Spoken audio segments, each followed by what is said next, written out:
Well, for more on this, Potkin Azarmehr joins me in the studio. He's an analyst who also runs a blog on Iranian affairs. Thanks for coming to talk to us. So how significant are these protests? Do you think they see them as different from protests that they've been in the past? Well, I actually predict a summer of discontent, and there's three major factors that are going to come into it. Traditionally, we've always had the major protests and riots in the heat of the summer, but the three main factors that's facing the government this summer is going to be rising prices, water shortages, and electricity shortages leading to power cuts.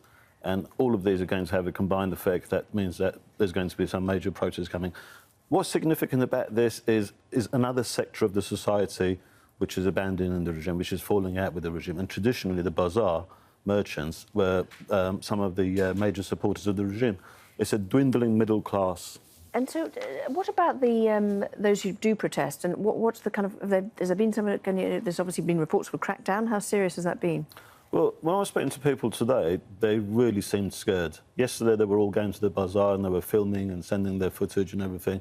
Today, everyone was really scared, didn't really want to talk, didn't want to take any films and that. But from what I heard was some of the shops that were closed yesterday, some of them have opened today, but then some of the shops that were open yesterday have now closed down. And I know traders, friends of mine, that were saying that they were actually phoned by the authorities, and they said this has happened to other people they know, and they were told if you don't open your shops, your goods are going to be expropriated, and you're going to be tried for spreading corruption on earth, punishable by death. So it's a very, very frightening threat. I mean, we've had Rouhani appealing for kind of unity. Will people listen to that?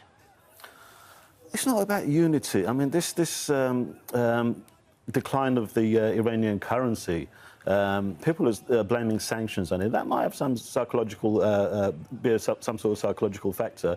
But the Iranian currency has been declining steadily ever since 1979. Before 1979, it was actually very stable. I think in the last decade before 1979, it hardly fluctuated. But since 1979, it's been declining steadily. And the underlying reason for that is because you've got two exchange rates. You have a government official exchange rate and you have the open market exchange rate. That creates opportunity for speculation. People who are the favourites who get the exchange rate at the government, who could get the foreign currency at the government exchange rate, they can literally turn that overnight into profit rather than investing into some factory with some return of investment coming in 5 years or something. So there's more underlying factors. It's not about unity. I mean, so you say the problems have been there for a while, and it's also partly just about the state of the economy generally. But of course, the government is wanting to say this is the US's fault, and it's in part because of the withdrawing from the Iran nuclear deal. Do people actually believe what they hear when the government says that? Or no, I don't think they do anymore. They've been saying that for the last 40 years. They've always blamed it on someone, on some foreign enemy, and that if people listen to some of the chants by the protesters, one of the chants, for example, was they say our enemy is America, but our enemy is right here. This is what the people are saying. They don't believe this foreign enemy being behind everything anymore. What they believe is sheer incompetency by the regime.